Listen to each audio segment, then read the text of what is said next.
हरे कृष्ण राधे राधे। मेरे YouTube channel पर आप सभी का स्वागत है। पितृपक्ष 16 श्राद्ध के पक्षों में सुनी जाने वाली यमराज देवता और नचिकेता की यह एक अनोखी कथा। शाम का समय था। पक्षी अपने अपने घोंसले की ओर लौट रहे थे, पर वह बढ़ा जा रहा था। बिना किसी थकान और पछतावे के उसे अपनी मंजिल तक पहुंचना ही था। यही यमपुरी जहाँ यमराज निवास करते थे, उसे यमराज से ही मिलना था। यही उसके पिता का आदेश था। लगातार 3 पहर तक चलने के बाद वह यमपुरी के द्वार पर जा पहुंचा। वहां पर 2 यमदूत पहरा दे रहे थे। उन्होंने जब उस बालक को देखा तो आश्चर्यचकित रह गए। कौन है ये बालक जो मौत के मुंह में चला गया? दोनों सोचने लगे। उसमें से एक यमदूत ने गरजती आवाज में उससे पूछा, हे बालक, तू कौन है और यहाँ क्या करने आया है? बालक बोला, मेरा नाम नचिकेता है और मैं अपने पिता की आज्ञा से यमराज जी के पास आया हूँ। नचिकेता ने धीरता के साथ उत्तर दिया। इस पर यमदूत बोले, लेकिन क्यों मिलना चाहते हो तुम यमराज से? क्योंकि मेरे पिताश्री ने उन्हें मेरा दान कर दिया है, नचिकेता ने बताया। नचिकेता की यह बात सुनकर यमदूत हैरान रह गए। ये कैसा अजीब बालक है, इसे मृत्यु का भय नहीं। यमराज से मिलने चला आया। उन्होंने उसे डराना चाहा, पर नचिकेता अपने निर्णय के आगे सुई की नोक पर भी न डिगा।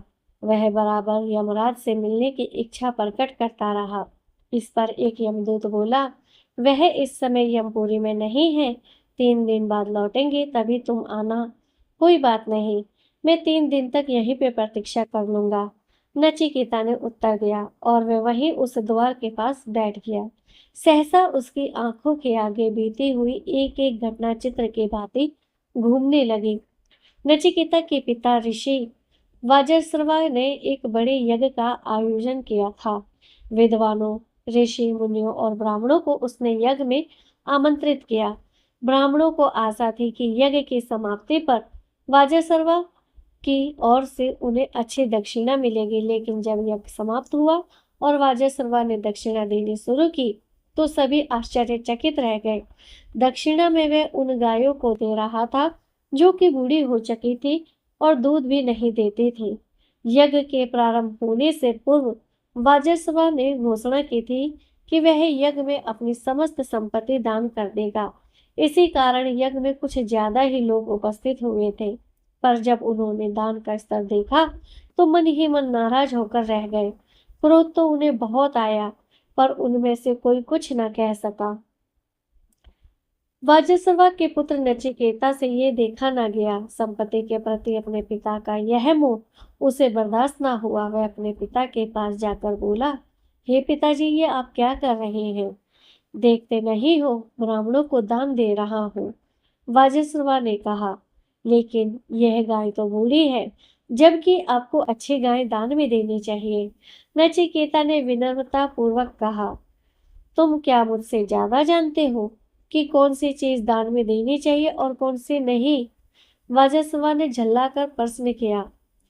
हे पिताजी, नचिकेता ने कहा, दान में वस्तु दी जानी चाहिए जो व्यक्ति की सबसे ज्यादा प्रिय हो, और सबसे प्रिय तो आपको मैं हूँ। आप मुझे किसको दान में देंगे?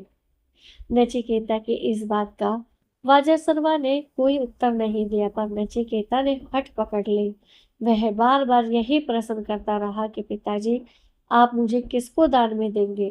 काफी देर तक वाजश्रवा देखता रहा, पर जब नचिकेता नहीं माना तो वह झल्ला कर बोला, जा, मैंने तुझे यमराज को दान में दिया है। लेकिन अगले ही पल वाजश्रवा ठिठका के, ये उसने क्या कह दिया?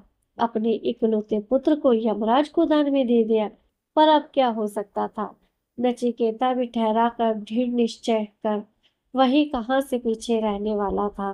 पिता की बात सुनकर बोल पड़ा, मैं आपके आज्ञा का पालन करूंगा। पिताजी, आप बिल्कुल चिंतित ना हो। वाजश्रवा ने बहु तेरा समझाया, पर नचिकेता ना माना। उसने सभी परिजनों से अंतिम भेंट की और यमराज से मिलने के लिए चल पड़ा। जिसने भी यह सुना आश्चर्यचकित हुए बिना न रह सका। सभी उसके साहस की प्रशंसा करने लगे। यमपुरी के द्वार पे बैठा नचिकेता बीती बातें सोच रहा था। उसे इस बात का संतोष था कि वह पिता की आज्ञा का पालन कर रहा था। लगातार 3 दिन तक वह यमपुरी के बाहर बैठा यमराज की प्रतीक्षा कर रहा है। तीसरे दिन जब यमराज आए तो वह नचिकेता को देखकर चौंके। जब उन्हें उसके बारे में मालूम हुआ तो वह भी आश्चर्यचकित रह गए। अंत में उन्होंने नचिकेता को अपने कक्ष में बुला भेजा।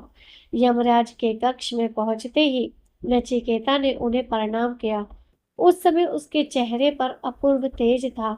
उसे देखकर यमराज बोले, वत्स, मैं तुम्हारी पितृभक्ति और दृढ़ निश्चय से बहुत प्रसन्न हुआ हूँ। तुम मुझसे कोई ऐसा 3 वरदान मांग सकते हो जिसे मैं पूरा करूंगा। यह सुनकर नचिकेता की प्रसन्नता की सीमा न रही। वह बोला, पहला वरदान तो आप मुझे यह दें कि मेरे पिता का क्रोध शांत हो जाए और वे मुझे पहले की तरह प्यार करें। ऐसा ही होगा, यह यमराज बोले।